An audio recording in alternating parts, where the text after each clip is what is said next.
sanatnya. Sanat itu apa toh? Sanat itu adalah sang guru ini punya silsilah ilmunya. Dia belajar di mana? Dari gurunya. Gurunya dari gurunya. Gurunya sampai ke Kanjeng Nabi. Ini ada silsilahnya. Nah, silsilah inilah yang dibaiatkan. Dibaiatkan itu disambungkan.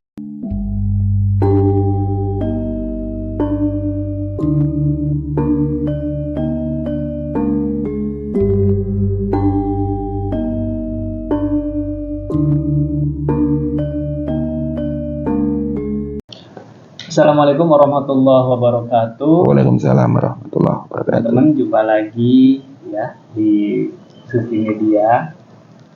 Di sini alhamdulillah hari ini kita bisa silaturahmi sowan ke Gus Rofiq yaitu di Padepokan Kasepuhan Satariah Yogyakarta. Jadi ini adalah kesempatan yang sangat luar biasa untuk Sufi Media bisa sowan ke Gus Rofiq. Tentunya juga ingin bertanya sesuatu yang masih mungkin banyak sekali di benak kita gitu ya, keraguan-keraguan dan mungkin permasalahan-permasalahan yang sebenarnya kita hadapi setiap hari. Ya. Teman-teman, kita sapa dulu guru kita yaitu Gus Rofiq. Gimana Gus? Assalamualaikum warahmatullahi wabarakatuh. Waalaikumsalam warahmatullahi wabarakatuh. Gimana kabarnya Gus? Saya sehat, panjenengan saya sehat juga. Gus. Oh, dari Bogor. Dari Bandung Gus. Oh, dari Bandung sini, masya Allah. Matur nuwun, dah mau silaturahmi ke sini. Matur nuwun Gus sudah diterima di Padepokan Satariah ini. Saya bersama adik saya. Yang pertama tujuannya yaitu untuk silaturahmi.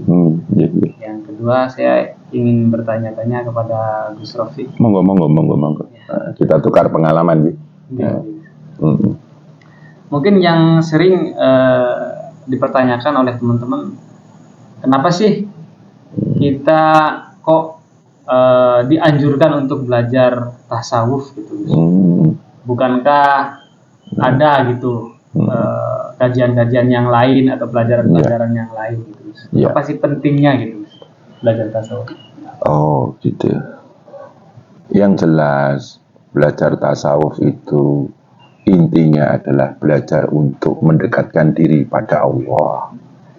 Kalau sudah dekat, berarti kita dekat dengan sumber daya segala daya yang ada di alam semesta ini, baik daya zahir maupun daya batin. Makanya saya di ilmu sufi, bil khusus ilmu thariqah ini sangat kerasan, Mas Ahmad. Jadi kenapa saya kerasan di sini? Saya menikmati betul bagaimana orang yang dekat dengan Tuhannya. Kalaupun dia merasa jauh, saya merasa nyaman sekali. Bagaimana para guru-guru sufi yang mengajari saya itu tata cara untuk mendekatkan diri pada Tuhan kita. Ketika kita melakukan satu tirakat pendekatan saja sudah nikmatnya luar biasa. Apalagi dekat dengan Tuhan kita. Kayak gitu Mas Ahmad. Dan semakin kita jauh lebih dalam masuk di dalam dunia spiritual Islam, saya nggak bicara sufi ya, saya nggak bicara thariqah, kita bicara saja secara umum spiritual Islam, ya, daya kekuatan, sumber daya kekuatan kita adalah Tuhan. Makanya saya menikmati ketika saya dihantarkan oleh guru-guru saya untuk dekat dengan Tuhan. Dan alhamdulillah kenikmatan demi kenikmatan saya lalui, maka muncullah saya happy di sini gitu loh Mas Ahmad. Dan ketika dipertanyakan kenapa saya kok suka, gini Mas, kita itu manusia punya batas, punya keterbatasan, kekuatan kita terbatas. Terus daya upaya kita terbatas, kemampuan kita terbatas. Maka dekatkanlah diri kita kepada yang maha tidak terbatas. Ya gitu. Ketika kita jauh dengan Tuhan, itu sudah nggak enak. Ya, makanya berproseslah selalu untuk selalu mendekat dan mendekat. Dan orang-orang yang dekat dengan Tuhan, insya Allah, namanya saja sudah dekat. Otomatis ketika kita berdoa akan dekat dengan pengkabulan. Ketika kita berharap dengan hidup kita akan dekat dengan yang maha mengabulkan harapan kita. Ketika kita punya satu tujuan tertentu di dalam hidup kita, fitini wa dunya wal akhirah, kita dekat dengan Sang Maha mengabulkan itu semuanya. Nah, Mas Ahmed kan setiap hari berdoa tuh. Berdoa minta ini, minta itu, walaupun itu tidak terucap, tersirat. Dengan kebutuhan kita, keinginan kita, kemauan kita, harapan kita di dunia ini kan mesti panjenengan punya banyak sekali doa-doa yang tersirat, walaupun tidak terucap. Lah itu, kalau kita dekat, berarti dekat dengan pengkabulan. Kalau kita jauh, akan jauh dengan pengkabulan. Artinya kebutuhan kita itu sudah disiapkan dan dipersiapkan. Syaratnya adalah dekati dia dulu. Ngeten niku, Mas. Nah, yang jadi masalah adalah sekarang ini berkembang ilmu-ilmu doa. Baca ini, maka engkau akan kaya raya. Baca ini, maka engkau akan sakti. Baca ini, maka orang yang mengkhianatimu, mendolimimu akan hancur. Baca ini, ya banyak sekali kan. Hutangmu akan lunas. Hutangmu akan lunas. Pakai afirmasi ini, afirmasi ini kan ada ilmu afirmasi. Sekarang lagi viral, bro. Lagi viral. Nyanyian afirmasi gitu. Jadi sekarang lagu-lagu afirmasi banyak sekali. Lagu-lagu harapan, oh hidup itu begini, kamu akan begini. Nggak seperti itu, Mas.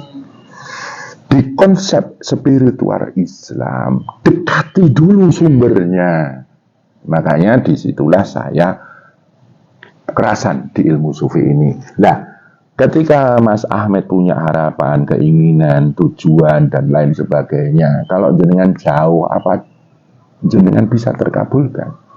Walaupun pakai teori doa kayak apapun, kalau panjenengan jauh, ya nggak bisa. Meskipun kita baca surat Waqiah ratusan kali misalkan, nggak akan bisa. Makanya intinya pertama dalam ilmu spiritual Islam itu jenengan dekat dulu. Ya, kalau jenengan tadi sempat bertanya, kok saya udah berdoa ini kok belum terkabul. Saya sudah sholat duha, sholat hajat, sholat tahajud, sholat malam setiap hari saya lakukan, saya sudah berzikir, kenapa belum terkabul? Mungkin panjenengan belum dekat itu. Nah ini makanya untuk meluruskan doa-doa kita, mohon maaf, panjenengan harus tahu step-stepnya dulu. Kalau ingin dikabulkan doamu, diberikan harapanmu, dekati dulu Sang Maha segalanya itu tadi. Kalau istilah anak zaman sekarang, PDKT dulu. Iya, PDKT dulu. Jadi monggo panjenengan sholat duha. Tapi intinya sholat duha itu untuk mendekatkanmu dulu dengan PDKT itu. Iya, duhamu mendekatkanmu dengan yang Maha segalanya tadi, Tuhan Allah, lah barulah pengkabulan dari sholat duhamu. Ketika engkau tahajud, engkau sholat hajat, engkau sholat minta apa, intinya dengan sholatmu engkau dekat dulu, baru ada pengkabulan. Monggo, kan ada katanya baca surat ini, contohnya Waqiah setiap malam Jumat, atau mungkin seumuran hidup, umpamanya sampai usianya 41 hari baca surat Waqiah, maka engkau akan terkabul. Jangan kayak gitu dulu. Itu melompat. Oh, melompat. Jadi belum ke level doa dulu, tapi sudah masuk ke situ. Jadikan kamu baca Waqiah, baca Yasin, baca surat ini, surat itu, baca zikir ini, zikir itu, kamu dekat dulu. Dengan zikirmu, baca Quranmu, dengan sholat-sholatmu, kamu dekat dulu. Baru kamu berharap pengkabulan. Nah ini yang sering orang banyak lupa. Makanya banyak orang yang mengatakan, aku sudah sholat malam, sholat duha, sholat ini itu, zikir ini itu. Faktanya kok nggak terkabul, berarti ilmu ini nggak benar. Ya kan kayak gitu. Ilmunya yang disalahin. Ya, ilmu yang disalahkan, orang yang menjazahkan yang disalahkan. Iya. Padahal dia lupa dengan bahwa yang pertama kali dilakukan adalah dekat dulu. Nah, Mungkin guru-guru itu sebenarnya tujuan utamanya ketika mengijazahkan amalan tertentu, intinya supaya si murid ini mendekatkan dulu kepada Allah. dia baru menembus pengkabulan. Kalau pertama kali belum terkabul, ketok lagi. Ibadat kita masuk ke rumah orang, ketok pintu pertama nggak dibuka, ketok kedua, ketok lagi. Nah, lama-lama kan dibuka. Ya, kayak gitu, Mas Ahmed. Jadi, itulah yang membuat saya kerasan. Nah, nanti bisa untuk introspeksi. Ketika saya mendekat dengan Tuhan saya, terus saya berdoa ini kok tidak ada pengkabulan juga, saya baru sadar mungkin dosa-dosa saya harus dibersihkan dulu. Makanya saya mendekat atas nama pertaubatan. Kan banyak, Mas, sudah melakukan ini, ternyata dosanya itu dimizankan, kalau diukur masih berat. Akhirnya nggak terkabul doa itu. Nah, ini kita bicara tentang ilmu dunia ya. Tapi ya ilmu akhirat, pengkabulan kita dalam ilmu batin yang spiritual, katanya pengen membuka mata batin, membuka mata hati, membuka mata semesta. Ada tata cara cara membuka mata batin, cara membuka mata hati, mata semesta. Nah, kalau nggak dekat ya nggak bisa. Siapa yang punya? Yang maha melihat, yang maha lembut, yang maha tajam itu siapa? Kan itu aja. Nah, di situ konsep dekatnya belum, ya nggak bisa. Nah, makanya sufi ini adalah untuk saya dekat. Karena saya memang berangkat dari orang yang jauh dengan Tuhan. Dan sebagai jembatan ya, sebagai kendaraan gitu ya. Nah, makanya saya masuk dalam ilmu tarekat. Dan luar biasa, saya menemukan pencerahan di situ. Masya Allah. Kayak gitu. Gus, kan kalau di tasawuf ya, atau di tarekat, itu kan biasanya banyak sekali bacaan-bacaan atau zikiran-zikiran, Gus ya. Yang jadi pertanyaan, kenapa ada tata cara berzikir itu, Gus? Sementara kalau di masyarakat kan ya orang taunya misalkan bacaan la ilaha illallah aja. Gimana? Ya, yang jelas untuk dekat dengan Tuhan itu banyak metodologinya. Dan nggak sembarangan, karena Tuhan itu bukan sesuatu yang sembarangan. Dan mohon maaf, kita itu banyak unsur di dalam diri kita. Di dalam ilmu martabat 7, kita punya 7 unsur nih. Unsur paling luar raga, di dalamnya nafsu, selanjutnya akal, ini lebih dalam lagi roh, lebih dalam lagi rasa, lebih dalam lagi nur atau cahaya, lebih dalam lagi dat kita, lebih dalam lagi sukma kita. Lah, itu semuanya harus dekat. Kalau tidak ada metodologi kayak gitu, zikir kita hanya sebatas kasrul kalam, hanya ucapan dan ucapan. Bualan ya, Gus ya? Ya, bukan bualan, cuman ucapan. Jadi la ilaha illallah, la ilaha illallah 1000 kali, 2000 kali, 3000 kali, itu kasrul kalam. Hanya banyak mengucap. Ini sudah ada energinya. Iya. Oh. Jadi, makanya saya nggak bisa. Meskipun hanya kasrul kalam saja gitu, itu sudah ada energinya. Jadi nggak bisa kita katakan bualan, tapi itu sudah ada energinya. Ada manfaatnya lah ya. Ketika panjenengan mengucapkan la ilaha illallah, itu ada energi mendekatkanmu dengan Tuhan. Itu walaupun hanya sebuah kalam, kasrul kalam atau banyak mengucap. Tapi kalau itu dipertajam dengan metodologi tertentu, insya Allah lebih maksimal kita dekat. Tuh. Makanya sampai lihat sejarah para wali songo lah, sakti-sakti mereka. Padahal yang dibaca sama. Karena mereka dekat yang maha sakti. Sakti itu sakral hati, Sakti itu sakral hati. Nah, metodologi yang kita lakukan di tasawuf, salah satu contohnya adalah zikir raga. Iya. Ada tata cara zikir raga, la ilaha illallah, supaya raga ini dekat dengan energi Tuhan. La haula wala quwata illa billah. Kalau sudah raganya dekat, kemudian zikir nafsu, supaya nafsu ini dekat dengan daya Tuhan, daya gaibnya Tuhan. Walladzina yu'minuna bil ghaib. Kalau nafsu ini sudah dekat dengan daya Tuhan, nafsu akan tunduk sujud pada Tuhan. Otomatis kita nggak repot ngomong nafsu. Nah, bukan kita berperang dengan nafsu, tapi nafsu itu yang harus. Nafsu itu bukan musuh kita, Mas. Nafsu itu adalah bagian dari unsur diri kita. Kalau engkau ingin menundukkan nafsu, kalah engkau. Karena Nabi Yusuf aja mengatakan innan nafsa la ammaratun bisu. Itu tingkatan Nabi ya, Gus? Tingkatan Nabi, bahwa nafsu itu mau selalu mengajak yang buruk. Kajeng Nabi Yusuf aja kepleset. Apalagi kita. Lah makanya ajaklah nafsu ini berzikir dengan yang namanya zikir nafsu. Kalau nafsu sudah tunduk pada Tuhan kita, otomatis kita mudah mengaturnya. Lah akhirnya setelah raga tadi zikir raga dekat, nafsu dekat. Lah selanjutnya zikir akal. Akal ini selalu melekat dan terikat dengan hal-hal yang bersifat khayalan, keinginan, tujuan, cita-cita. Kalau nafsu tadi kebutuhan, keinginan, kemauan. Kalau raga ya hubungan dengan makan, minum, makan enak, ya itu. Lah kalau semuanya ini kita dekatkan dengan Tuhan, otomatis semuanya mudah kita atur.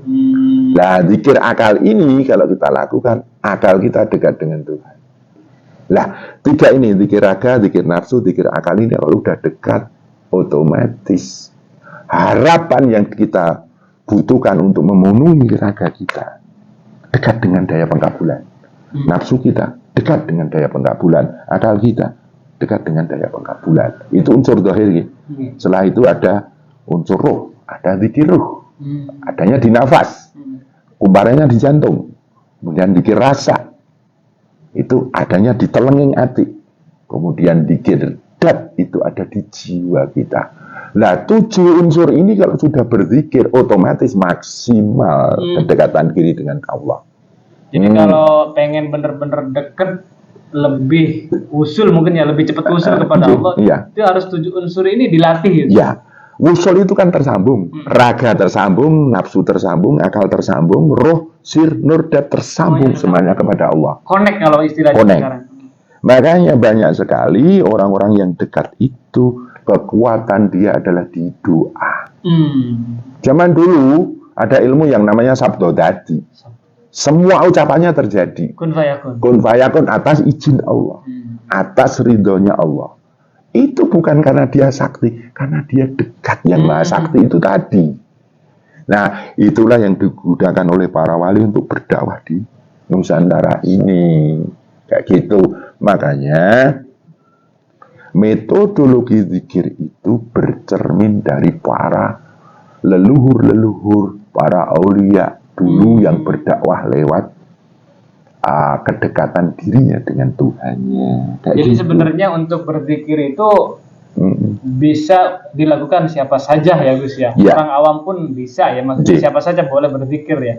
Tapi untuk bisa lebih usul atau lebih cepat usul itu ada metodologi ya, dan ada metodologi. Gitu ya. Katanya kan kun ma'allah, dekatkanlah dirimu dengan Allah. Wa ilam takun ma'allah, kalau engkau belum bisa dekat dengan Allah, kun ma'aman ma'allah, dekatkanlah dirimu dengan orang yang dekat dengan Allah. Lah, orang yang dekat dengan Allah pasti punya pengalaman bagaimana dia dekat dengan Tuhannya. Lah itu diajarkan kepada kita. Otomatis secara alami kita akan didekatkan, dan di penghujung umur kita ada satu proses mendekat dan mendekat. Ngeten ya, Mas. Kalau jenengan tidak pernah berzikir untuk melakukan taqarruban atau pendekatan, bertambahnya umurmu akan semakin jauh. Nggih, Mas. Semakin tua malah semakin jauh ya. Jauh karena tidak ada proses pendekatan tadi. Lah akhirnya su'ul khotimah, di titik kematiannya dia di titik terjauh. Waduh, bahaya. Harusnya biasanya kalau semakin tua kita semakin dekat sama Tuhan. Ya, karena ada proses setiap hari, ada proses mendekat, tambah hari, tambah dekat. Di penghujung umurnya di titik terdekat, itulah husnul khotimah. Tapi kalau tidak ada proses pendekatan, engkau akan dekat dengan yang namanya harta, kekuasaan, kemuliaan, kenikmatan dunia, hubbud dunia. Ada muncul kemelekatan, keterikatan dengan yang namanya dunia. Padahal itu semuanya akan kita tinggal. Sampai punya mobil bagus ditinggal, punya rumah bagus ditinggal. Temanmu adalah prosesmu mendekatkan ini. Zikirmu, amaliyahmu, sujudmu, sholatmu. Jadi mungkin kalau kita gambarkan orang yang istilahnya mencari pendamping. Tadi seperti yang Gus Rofi katakan, ketika kita belum bisa dekat dengan Allah, maka carilah orang yang sudah dekat dengan Allah. Itu seperti mungkin kalau kita mau menghadap ke presiden gitu Gus. Kalau sendiri kan sebagai rakyat biasa mungkin susah ya Gus. Tapi kalau ada pendamping orang terdekatnya gitu kan, maka itu dipermudah gitu Gus. Iya. Seperti kata Sunan Kalijaga, wong kang soleh kumpul. Makanya saya seneng Mas Ahmad ini datang ke kiai ini, ulama ini, sesungguhnya itu akan membentuk satu sistem. Bahwa mereka orang dekat. Kalau saya masih belajar ya. Jadi nanti insya Allah akan terjadi proses energi. Itu kan menular. Beda kalau jenengan dekat dengan orang yang bangga dengan hartanya, bangga dengan kekuasaannya, bangga dengan kemuliaannya. Lah jenengan akan tertular di situ. Makanya wong kang soleh kumpulono, orang-orang yang soleh dikumpuli, didekati, ngaten niku. Jadi memperbaiki pergaulan kita ya Gus ya. Betul, karena pergaulan itu akan membentuk karaktermu. Jadi untuk bentar Gus ya, saya potong. Kalau untuk pergaulan kan bahasa anak mudanya satu angkatan mungkin ya. Justru kalau di sini pergaulan itu harus ke arah yang positif. Iya. Lah nanti kalau jenengan bergaul dengan orang-orang soleh ini, lah nanti jenengan akan tersistem untuk selalu dekat. Lah nanti kalau panjenengan bergaul dengan orang yang jauh, jenengan bisa berdakwah. Jenengan sudah punya energi. Tidak ikut daya mereka, tapi jenengan bisa menarik mereka. Ada daya magnet kedekatan jenengan dengan Tuhan. Lah disitulah panjenengan bisa disebut layak berdakwah, layak jadi mubaligh, penyampai, layak untuk menjadi pengajak, dai. Atau orang kalau sudah ngumpul di tempat panjenengan layak menjadi kiai, tempat orang datang dan berguru pada panjenengan.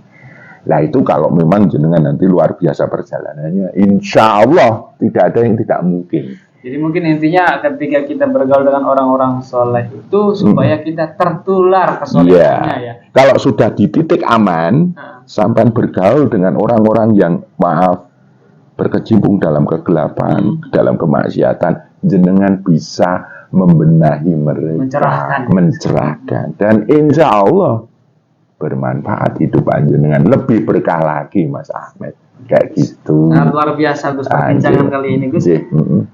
Untuk zikir-zikir ini Gus yang tadi metodologinya berbagai macam mungkin ya. Nah, apakah ada syarat tertentu misalkan kita harus di BA dulu gitu Gus? Atau boleh dilakukan siapa saja? Pada umumnya zikir itu boleh dilakukan oleh siapapun. Sampean buka YouTube, ada zikir ini, fadilahnya ini, monggo lakukan. Jenengan baca ini, kan tolabul ilmi kan dari apa yang kita baca, kita lihat, kita dengar. Silahkan lakukan. Itu bagus, ada fadilahnya. Oh baca ini, fadilahnya ini, monggo.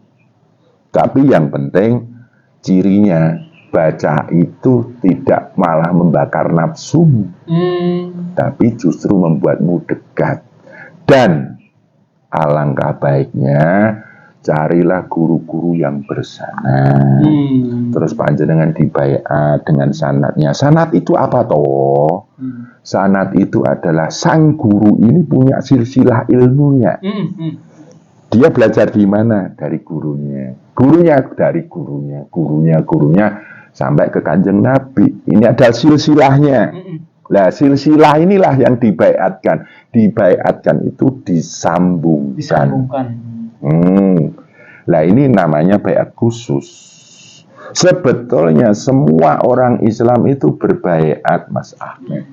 Ketika dia sudah Islam gitu ya. Ketika dia masuk Islam itu baiat. Pamane ada seorang mu'alaf datang kepada seorang kiai, Pak Yai, saya ingin masuk Islam. Disahadatkan tak? Ditalkin, dibimbing, monggo kalau panjenengan mau masuk Islam, ucapkan syahadat ini. Terus sang kiai mengatakan asyhadu alla ilaha illallah, ditirukan. Wa asyhadu anna Muhammadar Rasulullah, ditirukan. Itu baiat. Jadi membaiatkan diri itu mengazamkan diri untuk menganut ajaran Islam. Lah panjenengan berdua sama teman-teman ini kan mengaku Islam karena keturunan. Lah siapa yang baiat dulu panjenengan ketika awal bersyahadat? Nggak ada, Gus. Ada. Bapakmu. Bapak. Ketika engkau lahir, telinga kananmu, telinga kirimu dibacakan azan dan qomat. Meskipun waktu itu kita nggak sadar ya? Nggak sadar. Itu sesungguhnya baiat. Lah sebelum engkau jadi Ahmed ini, dulu bapak ibumu ketika menikah bersyahadat. Nah, hasil pernikahan itulah akhirnya muncul baiat.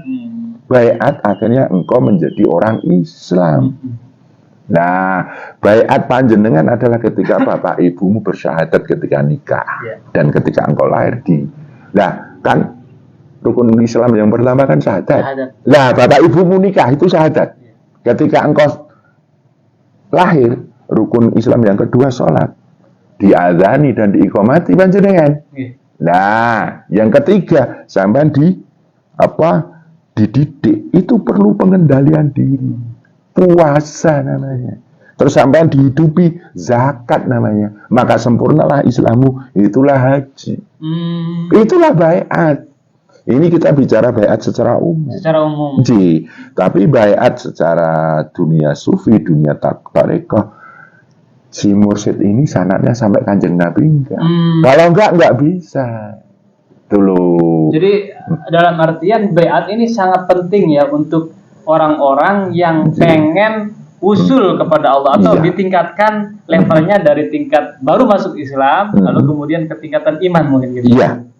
Islam, iman, ihsan. Ya itu semuanya ada baiat. Baiat itu sebetulnya mengazamkan bersama-sama. Oh, saya baiat sama Mas Aden, sama Mas Ahmed, kita mau menyempurnakan perjalanan kita kepada Allah. Disitulah kita bertiga. Ayo, kalau ada yang salah saling mengingatkan. Kalau ada yang kotor saling mendoakan. Kalau ada yang ayolah kita salah. Iya. Asah, asih, asuh. Lah, baiat ini diharapkan menjadi yang namanya ukhuwah Islamiyah. Wong sama-sama wong Islam, sama-sama syahadat, sama-sama mendirikan sholat, puasa, zakat, dan ingin menyempurnakan Islamnya dengan haji. Kok gontok-gontokan, ribut-ribut melulu, saling menyalahkan, saling menghakimi.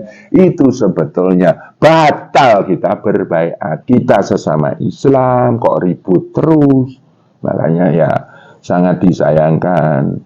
Jadi wong Islam satu golongan dengan yang lainnya saling ribut. Padahal rebutin apa ya, Gus ya? Ya, mungkin merasa paling benar. Ya, enggak, Gus, maksudnya kalau ngerebutin duit kan kelihatan, Gus. Iya. Kalau agama yang diributin kan nggak jelas apa yang direbutkan itu. Lah, itulah kalau tidak berbaiat yang direbutkan adalah citra diri. Pencitraan. Ya. Nah itulah sebetulnya itu mengkufukan Tuhan dengan dirinya sendiri, menduakan aku benar, padahal yang maha benar Tuhan. Aku yang suci, padahal yang paling suci Tuhan. Masuknya berarti syirik khafi. Syirik khafi. Orang yang mengatakan dirinya lebih baik dari yang lainnya itu syirkul khafi, syirkul azhar. Tapi bisa jadi syirkul akbar. Iblis nyatanya. Iya. Yang ngomong, saya lebih baik loh dari Adam gitu. Nah, makanya kan ketika melanggar kan iblis mengatakan saya lebih baik dari Adam, ngapain saya sujud? Tapi Adam memberi contoh, Rabbana dzalamna anfusana, ya Allah aku mendolimi diriku. Wa ilam tafir lana, kalau engkau tidak mengampuni, lanakunanna minal khasirin. Ya, jadi Adam mengaku dirinya salah.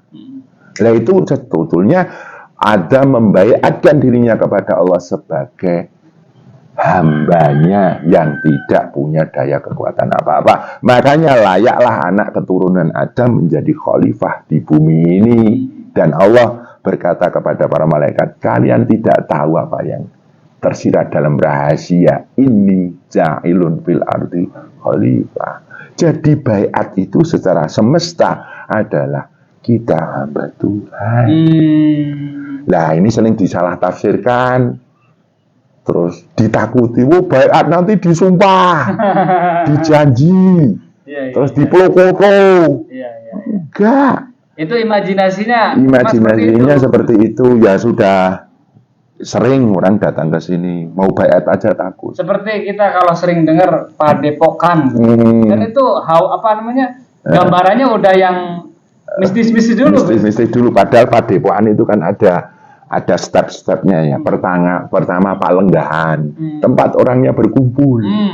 Palenggahan, kalau istilah Arabnya majelis. Duduk ingin dekat dengan Tuhan, duduk berzikirlah, duduk berdiskusilah. Itu palenggahan.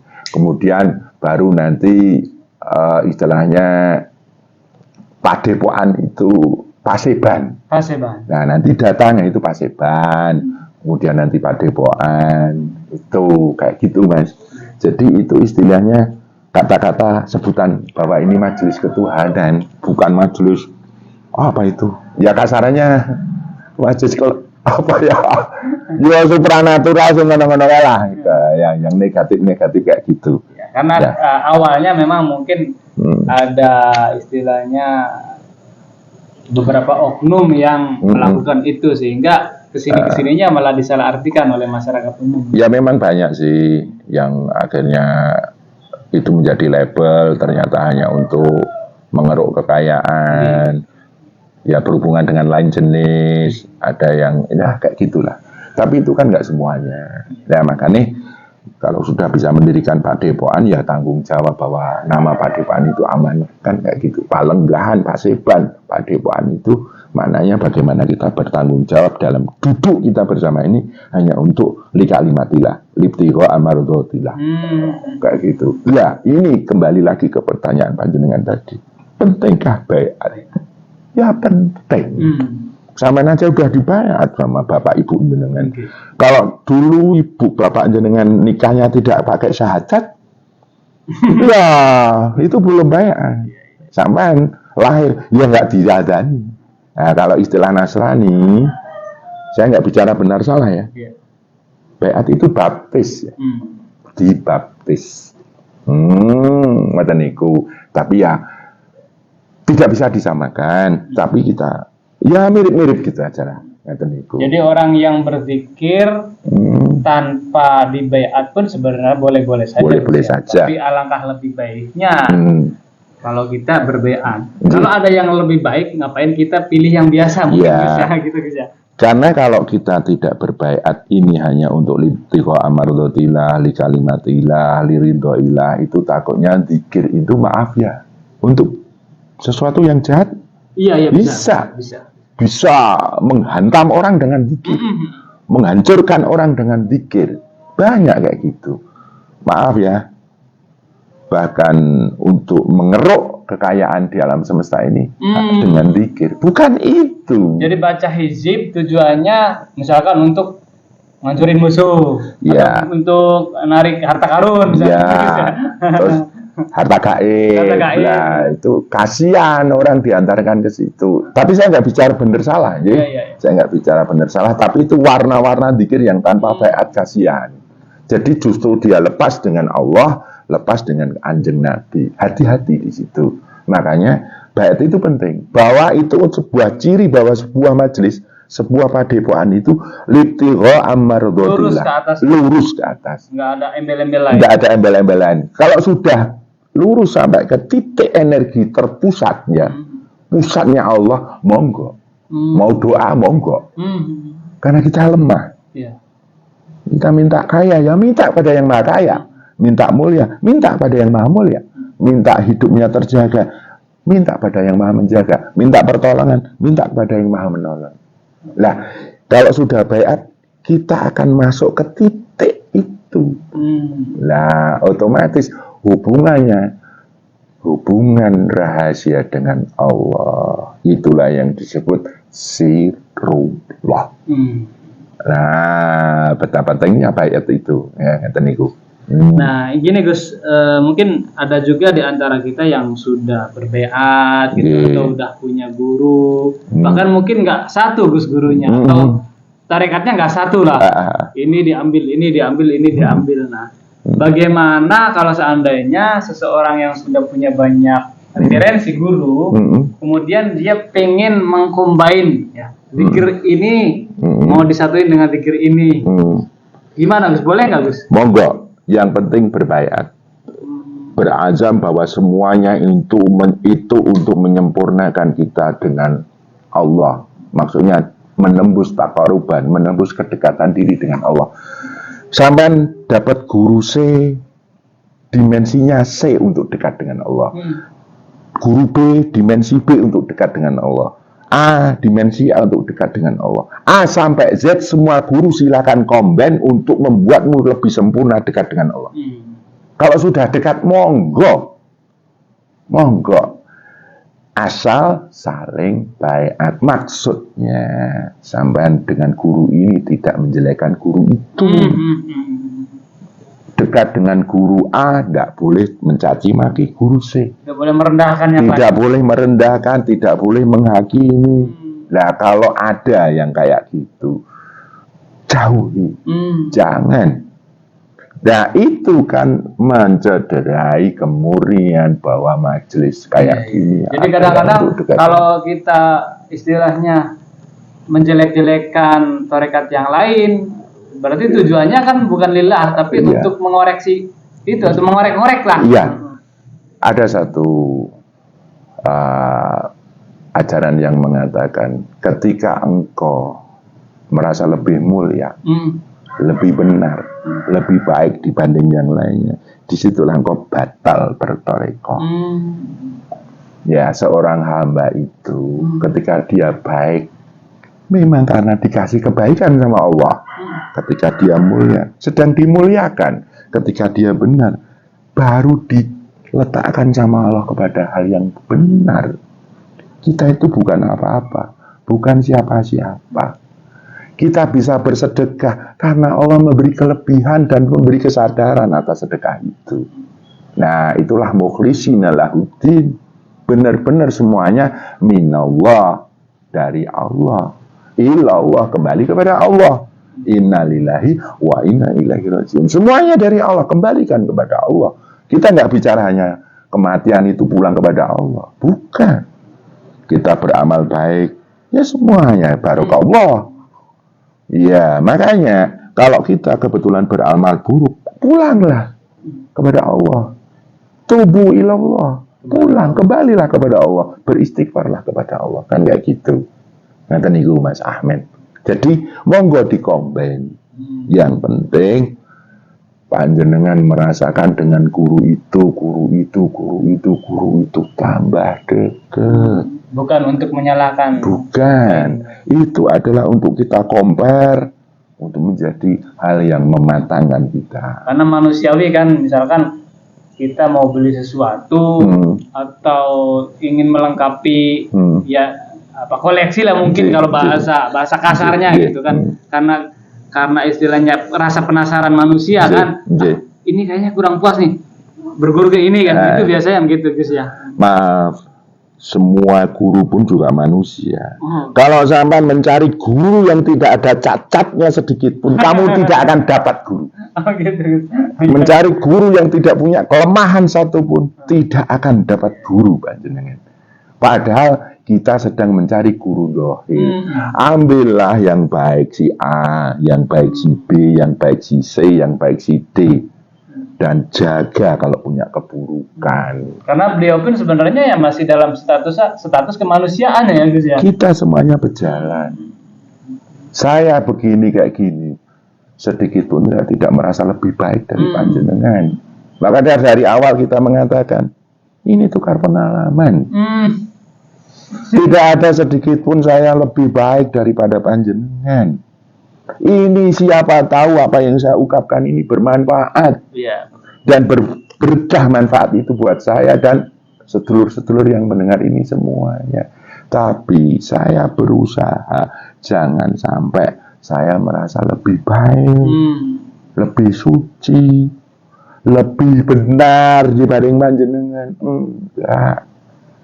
Walaupun panjenengan tidak pernah belajar sufi, tidak pernah belajar toreko, tidak menguasai ilmu spiritual, belum tentu saya lebih baik daripada panjenengan. Cuman ada koridor-koridor rambu. Kalau panjenengan bertemu guru yang merasa lebih baik dari yang lainnya, jangan. Itu terlihat dari salek-saleknya, murid-muridnya. Kalau murid-muridnya suka menjelek-jelekan guru lain, sudah hindari. Biasanya kan antipati Gus. Itulah putus baiatnya. Antipati gimana menurut panjenengan? Ya antipati kayak kamu mah kesana, saya mah enggak ini gitu. Jadi kayak ya sedikit merendahkan gitu. Karena tadi kan golongan saya yang paling benar kan. Rabbana ma khalaqta hadza batila. Allah tidak menciptakan semua itu sia-sia. Semua punya daya positifnya masing-masing. Ambil ini. Mau berguru apa mau berghibah? Kalau mau berguru, ambil positifnya. Tutup yang buruk sebagai panjenengan menjaga ranah keguruan kayak gitu. Teman-teman, perbincangan kita dengan Gus Rofiq sangat luar biasa, menarik ya. Tidak terasa waktu begitu cepat berlalu. Tapi untuk melengkapi diskusi kali ini, Gus, mungkin biasa ya kalau dalam acara-acara itu doa, Gus. Nah, sebenarnya hakikat dari doa itu apa, Gus? Ini yang sering dilupakan banyak orang, mungkin termasuk saya, termasuk kita. Ketika engkau sholat, ketika engkau berzikir, ketika engkau berpuasa, ketika engkau bersedekah, apapun ibadahmu, inna sholati wa nusuki wa mahyaya wa mamati lillahi rabbil alamin. Doa pertama yang kita panjatkanlah adalah, ya Allah, jadikanlah ibadahku ini, apapun ibadahmu, membuatku dekat denganmu. Sampai duha, ya Allah, jadikanlah duhaku ini, aku dekat denganmu. Sampai sholat malam, jadikanlah sholat malamku ini dekat denganmu. Inilah doa seorang hamba murni. Ya, monggo. Setelah itu monggo doa untuk duniamu, doa untuk keinginanmu, dunia untuk azam-azammu, doa untuk azam-azammu, monggo. Tapi ya Allah, saya berpuasa, jadikanlah puasaku ini dekat denganmu. Saya bersedekah, jadikanlah sedekahku ini dekat denganmu. Kan ada tak ajaran sedekah 100.000 nanti dapatnya 100 kali lipat, ya 10.000 kali. Aduh, repot nanti. Jadi itu akan membuat agama kita kekanak-kanakan. Sedekah 100.000 dapatnya 100 kali lipat, 10 juta. Jangan. Ya, puasa kita, kalau puasa ini, dapat ini, baca Quran, dapat ini, bukan itu. Doa pertama adalah, ya Allah, jadikanlah semua ibadahku ini dekat denganmu. Kemudian kau tenang, kau damai, kau selalu bersama Allah, selalu dekat dan dekat. Monggo, ya Allah yang Maha Menolong, tolong aku. Hmm. Ya Allah yang Maha Kaya, cukupilah aku. Ya Ghani, Ya Mughni, Ya Fatah, Ya Razak. Monggo. Tapi doa pertama adalah doa penghambaan. Ya Allah, aku ingin dekat denganmu dengan semua ibadahku. Nah, supaya tidak salah kaprah, sampai berdoa malah meludak nafsu panjenengan. Seperti saya ini, saya berdoa malah jadi rakus, lama, terus merasa istimewa. Aduh, jangan. Jadi kita meminta ya dekat dulu. Jadi doa murni itu dulu. Doa murni, ya Allah, aku ingin dekat denganmu. Jangan tinggalkan aku. Aku ini bukan apa-apa. Kalau saya jauh denganmu, saya ini apa? Dan supaya nanti muncul rasa syukur. Ya Allah, kalau bukan karena apa bisa ini semua saya arahi. Nah, kita akan terbebas dari sifat kufur. Loh, inilah pengkabulanku, engkau kaya, engkau akan sedekah. Loh, ini pengkabulanku, engkau mulia, engkau akan memuliakan yang lain. Loh, ini doamu, kamu berkuasa, engkau akan melindungi yang lain. Loh, ini doamu terkabul, engkau akan menata dunia di sekeliling dan engkau lebih bermanfaat. Ngaten niku Mas. Jadi intinya tasawuf itu dekat dengan Allah. Makanya likul ibadatika, dalam setiap ibadahmu hanya untuk Allah. Dan itu nyatakan wong Jawa iki sing penting jawab. Jawablah, ya Allah, dekatkanlah aku denganmu, mendekatlah kepadaku. Nah, jadi di situ menghadirkan rasa dekat. Lama-lama kita akan menembus yang namanya alam taqarruban, muqarrabin. Aku muqarrabin itu dekat, dan kita menjadi kekasihnya Allah, insya Allah disayang. Allah itu Maha belas kasih, nyatakan itu. Bukti. Jadi kalau orang yang istilahnya sudah posisinya paling dekat gitu ya, artinya bisa menjadi pendampingnya gitu ya, tangan kanannya.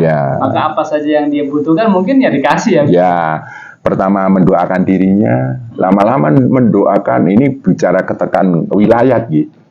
Dia mendoakan kampungnya, mendoakan negaranya. Makanya ada kan wali negara, ada wali benua, doanya sudah menembus benua.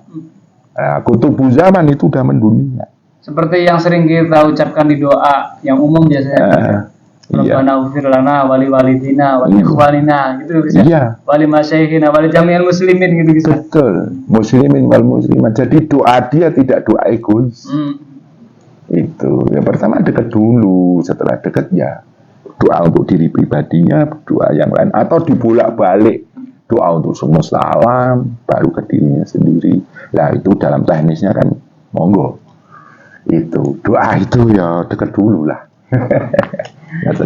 Oke Gus, sangat luar biasa Gus. Jadi intinya adalah dari doa itu yang ditekankan adalah doa murni itu sendiri terlebih dahulu Gus.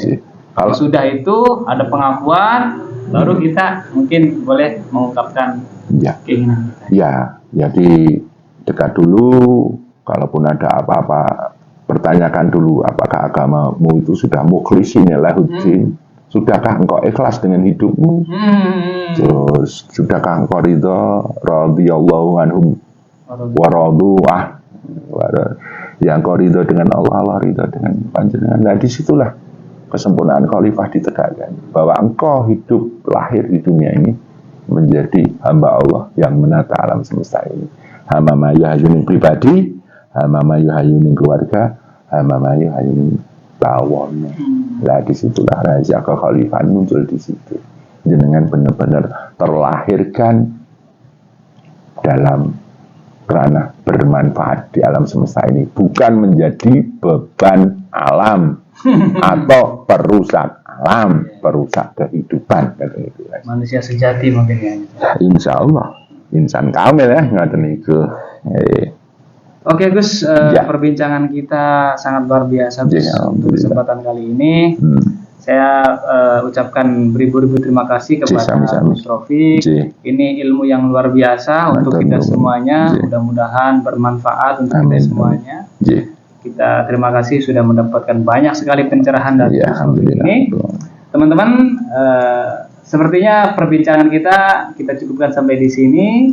Untuk teman-teman yang ingin bertanya, silakan tuliskan di kolom komentar.